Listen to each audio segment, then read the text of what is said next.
Yes guys, we are of course back with another video.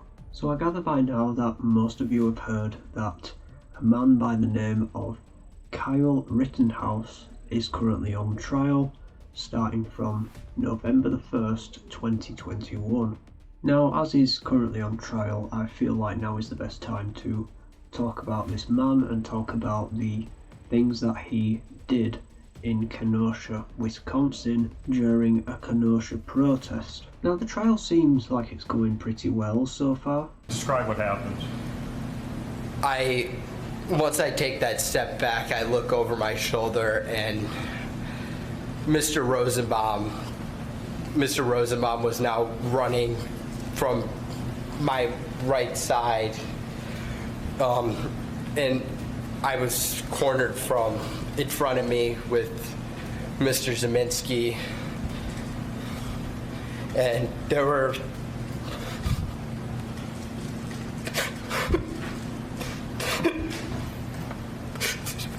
three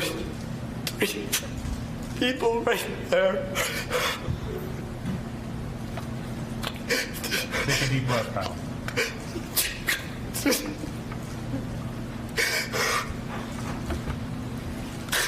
That's what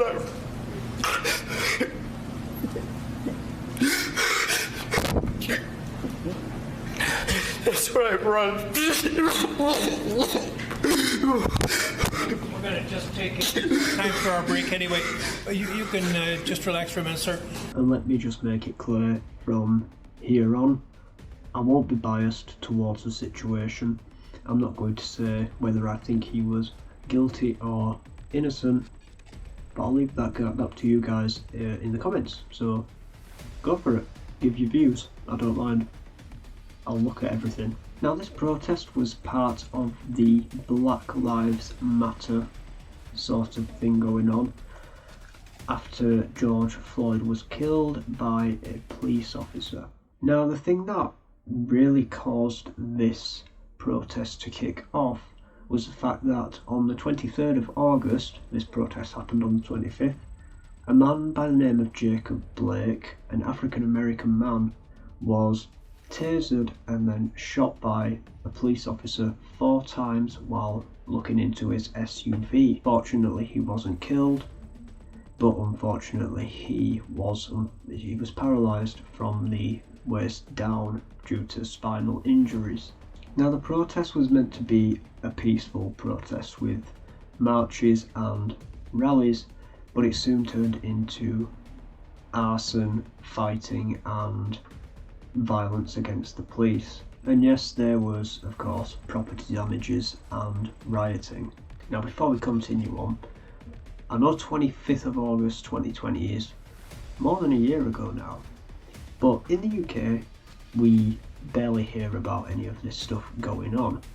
And after coming across this particular news article regarding his ongoing trial, it looked like something very interesting to talk about, so I looked a bit into it and yeah, here we go. So we're going to talk about Kyle Rittenhouse himself now, as this is the main point of this video. It was known in court that Kyle Rittenhouse expressed his views and feelings on a counter movement called the Blue Lives Matter, which basically means, if I'm not wrong, that people who shoot and kill law enforcement officers should basically be put under imprisonment as a hate crime.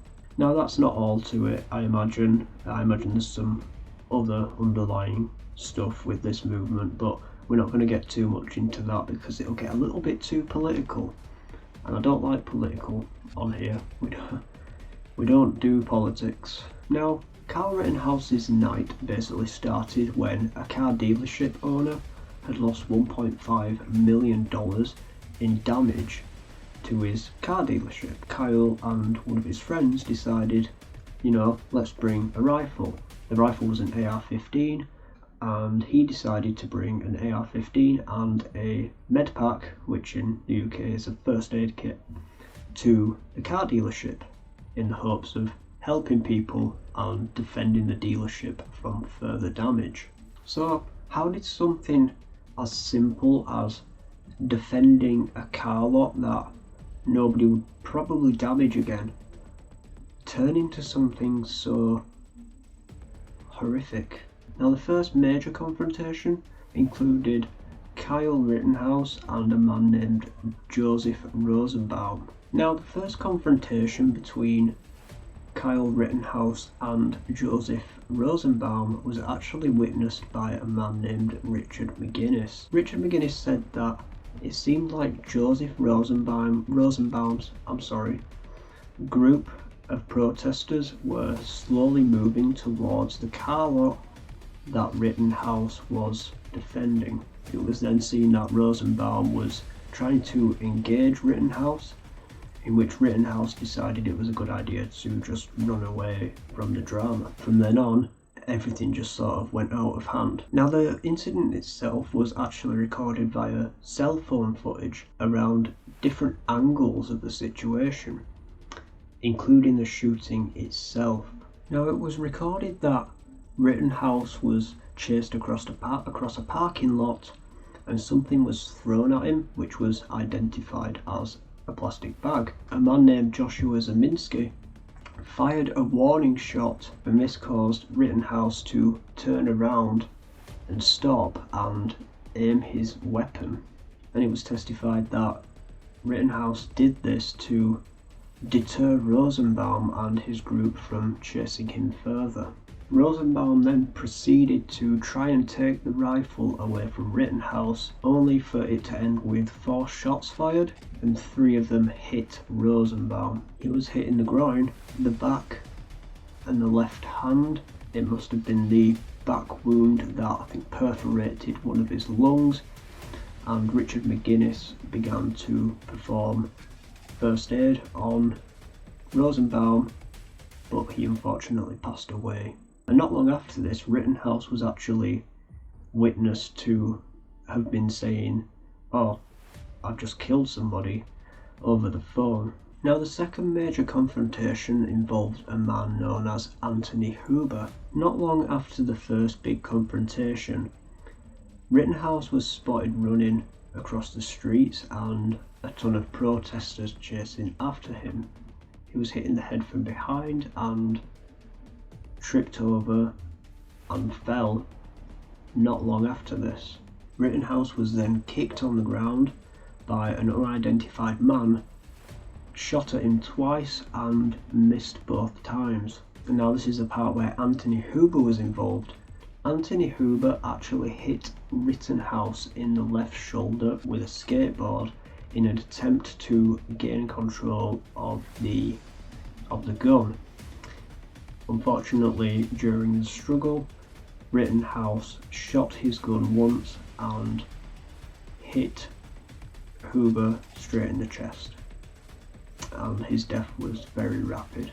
Now, the third major confrontation, while not resulting in any deaths, still involved an injury and included a man called Gage Grosskreutz. Now, he actually approached Rittenhouse while Rittenhouse was on the ground, pointing his handgun at him but not intending to shoot.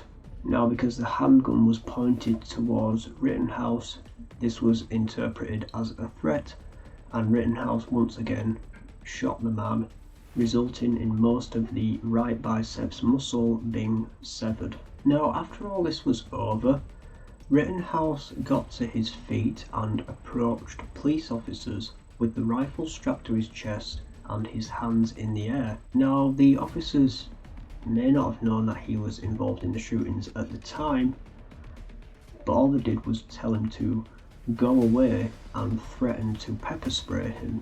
Now, the day after these shootings, Rittenhouse actually turned himself in to the police on charges of first-degree homicide or intentional homicide in his home state of Illinois.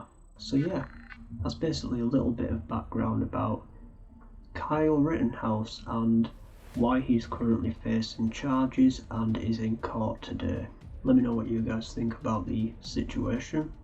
Was he innocent? Was he guilty? I won't say anything, and that's that. Thanks for watching, guys. Like, subscribe. Maybe click that little bell next to the subscribe button. Get the latest updates. Pretty cool. Stay safe, guys. And I'll see you in the next video.